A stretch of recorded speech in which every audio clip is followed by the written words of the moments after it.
নমস্কাৰ, সুপ্ৰভাত মোৰ বন্ধু বান্ধৱীসকল। মোৰ সৰু সৰু কথা মোৰ নামৰ চেনেলটোলৈ মই আপোনালোক সকলোকে স্বাগতম জনাইছোঁ।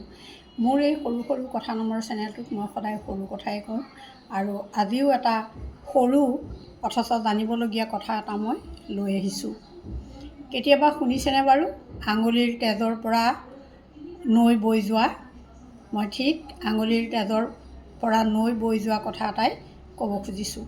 অলপ দিনতে মই উজয়নিলৈ গৈছিলোঁ, মধ্যপ্ৰদেশৰ উজয়নি চহৰ। তালৈ গৈছিলোঁ।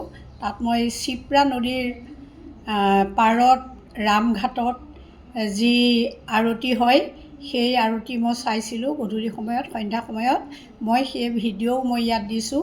কিন্তু সেই শিপ্ৰা নদীখনৰ উৎপত্তি হৈছিলে পুৰাণৰ মতে যে বিষ্ণুৰ নখৰ কাষত থকা আঙুলিৰ পৰা এই শিপ্ৰা নদীখন উৎপত্তি হৈছিলে। এইটো পুৰাণত লিখা আছে। ধন্যবাদ।